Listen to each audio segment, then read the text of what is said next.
Halo teman-teman, jumpa lagi bersama saya Asrul Firdaus di Mini Talks, konten bicara bebas berfaedah. Ini lampunya kurang oke sih, cukup gelap lah tapi nggak apa.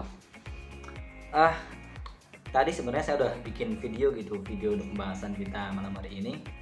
Cuman mungkin karena ada ya kendala satu dan dua hal, akhirnya saya coba tag lagi malam ini gitu. Nah, beberapa hari yang lalu saya tuh lihat tweet ada orang nge-tweet, dia bilang gini,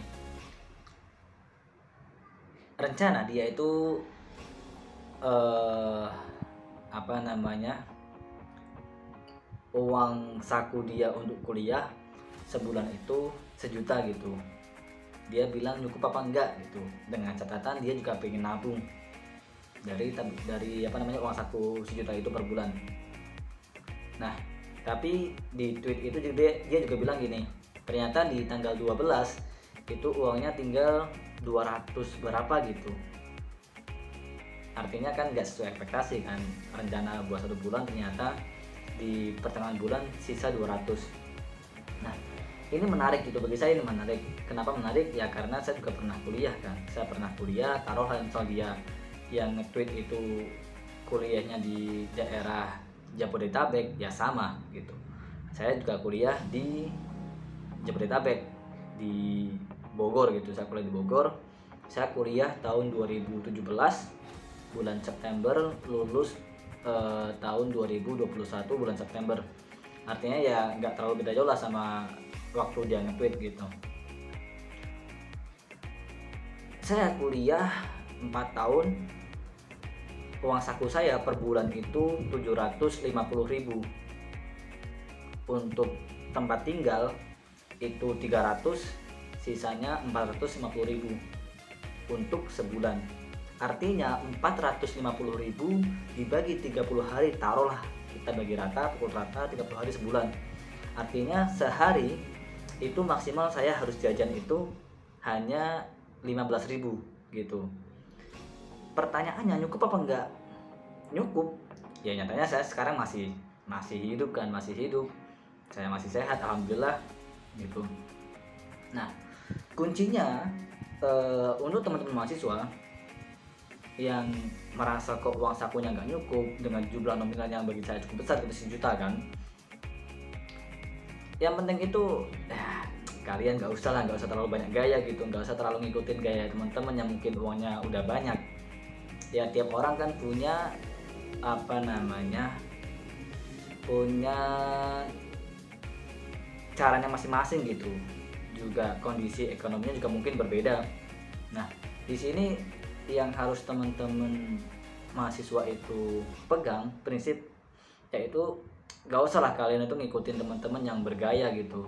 Ya kalian kuliah aja, makan ya secukupnya gitu, gak usah yang neko-neko. Ya tiap hari kalian makan nasi, makan daging yang gak bakal cukup gitu. Saya 4 tahun ya makan paling, alhamdulillah sih, bukan paling sih, alhamdulillah makan pakai sayur, protein dari tempe atau tahu cukup gitu.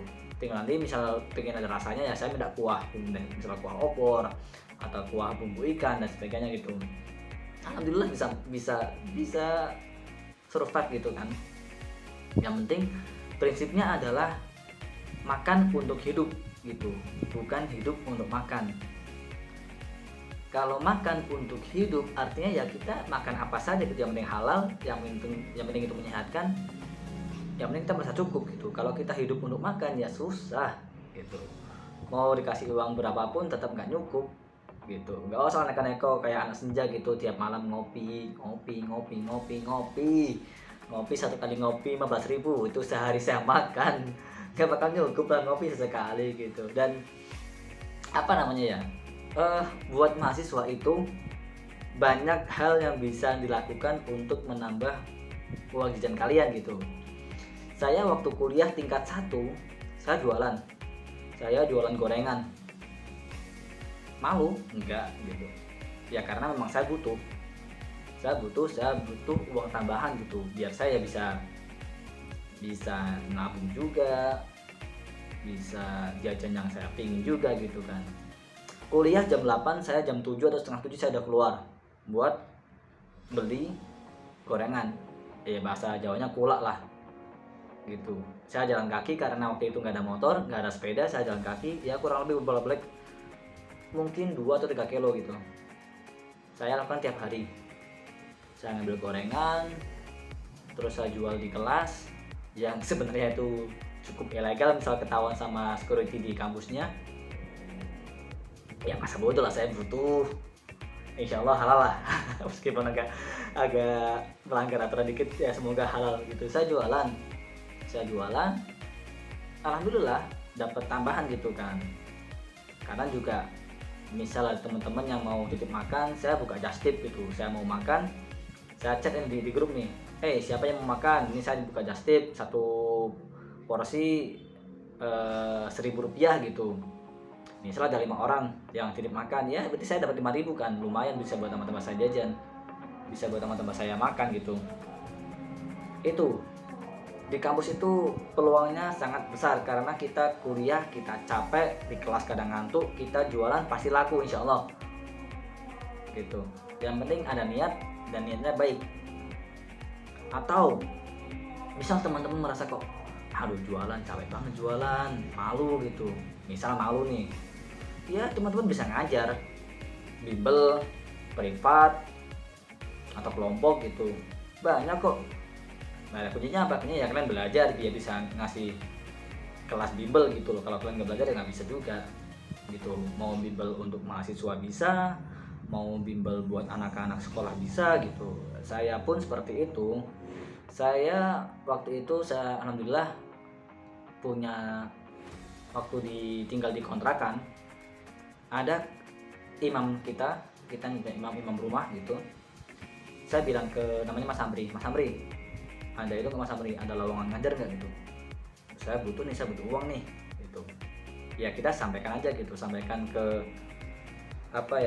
kenalan kita, barangkali dia punya relasi gitu kan. Terus Mas Amri bilang, ada Sril, mau nggak gitu ngajar buat anak sekolah gitu, fisika atau MTK, boleh gitu. Tapi lumayan jauh Sril, ya nggak apa-apa gitu, sejam perjalanan. Saya ambil, alhamdulillah saya ngajar, sekali ngajar 100.000 gitu. Dan di sana saya ngajar di boarding school. Setelah saya ngajar, kita ada makan bareng sama murid kita gitu, karena itu jam makan memang kita dapat uang saku, kita bisa makan kan, lumayan kan, bisa ngirit kan. Dan makanannya pun ya buat anak-anak boarding school, itu boarding school yang bagus gitu, bagus boarding school, bagus banget. Itu kita makan enak, makan ayam, kandang daging, sayurnya lengkap gitu, nasi boleh nambah. Itu saya sangat bersyukur. Yang penting kita ada niat gitu, kita bisa ngajar dan kita ngajar bisa. Terus dari saya ngajar itu, akhirnya saya diajak lagi nih, saya sama kakak tingkat saya namanya Mas Agit gitu. Saya hubungin waktu saya masih di Bandung, ada kegiatan sama teman-teman BEM, kita ke Bandung, ditelepon sama Mas Agit gitu, Asril, kamu bisa ngajar gak gitu buat anak-anak sekolah? Bisa, yang penting bisa aja dulu gitu. Yang penting kan kita ada kesempatan, kita ambil. Masalah bisa nggak bisa nanti kan bisa belajar gitu kan. Saya bilang bisa, tapi lumayan jauh Sril gitu, sekitar 30 kilo dari kosan. Ya nggak apa-apa, bayarannya segini gitu. Saya dengar bayarannya pele, banyak banget itu bagi saya. Itu waktu itu alhamdulillah banget nih, ini salah satu tempat ngajar favorit saya sih. Ya bukan karena bukan karena di samping karena nominalnya cukup besar, tapi juga tempatnya oke gitu. Saya ngajar di salah satu pondok di Bogor, ngajar anak-anak sekolah di sana. Satu pertemuan mereka berani ngasih fee itu 400. Ya buat saya yang tiap bulan 750 dikasih 400, saya itu setengah dari uang saku saya gitu kan. Cuman dari sekali ngajar, ngobrol ya 2,5 jam lah atau 3 jam ngobrol, pulang dapat transferan. Ya yang penting kita apa ya, niatin yang bagus lah dan jangan malu gitu, pasti ada jalan. Jadi kalau misalnya ada alasan, ya saya nggak tahu sih, bukannya saya menjudge orang-orang yang mungkin teman-teman yang kurang gitu. Yang penting teman-teman ada niat gitu, ada keinginan dan mau action, pasti pasti pasti ada jalannya gitu. Di kampus banyak peluang.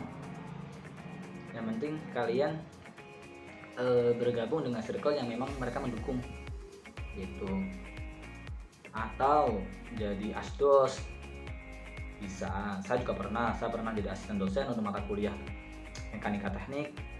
Saya pernah jadi asisten praktikum gitu ya. Selain buat nambah pengalaman, saya juga lumayan lah dapat uang saku juga gitu dari kampus. Yang bisa kita lakukan, bisa kita kerjakan, ambil aja dulu gitu. Yang penting maksimalin di sana, teman-teman aktif gitu. Misal ada event dan di situ eventnya ternyata kok berbayar juga, ikutin aja gitu. Saya juga pernah gitu kan, ikut event jadi panitia, ada fee-nya, ya saya ambil gitu. Yang penting tetap semangat buat teman-teman yang masih kuliah, buat teman-teman yang sekarang masih berjuang di perantauan, mungkin harus belajar juga gimana cara manage keuangan kalian gitu. Pesan saya ya, buat saya juga pesannya ini, jangan terlalu banyak gaya gitu. Bergaya secukupnya, yang penting kalian percaya diri. Ketika kalian percaya diri, maka dengan penampilan apapun kalian udah keren gitu. Gak harus ikut-ikutan orang lain supaya terlihat keren, tapi nyatanya itu malah mengganggu banyak hal gitu, mengganggu psikologis kalian, mengganggu ekonomi kalian dan sebagainya gitu. Ya teman-teman kuliah kan tujuannya biar selesai gitu, biar bisa bahagiain orang tua di rumah, ya maksimalin. Serius, masa-masa kuliah itu masa-masa yang paling menggembirakan buat saya. Dan saya yakin teman-teman ketika menjalannya dengan baik pun akan bahagia gitu. Mungkin ya itu dulu lah video untuk malam hari ini. Terima kasih. Besok mungkin kita bikin video. Tadi itu teman-teman saya ketika lihat kos-kosan saya katanya, di kos-kosan kamu pindah aja sih. Aduh, kita coba room tour kos-kosan saya. Kayak ntar terserah kalian mau komen apa. Sekian lah, itu aja dulu malam hari ini. Assalamualaikum warahmatullahi wabarakatuh. Sampai jumpa di Mentalk selanjutnya, konten bicara bebas berfaedah.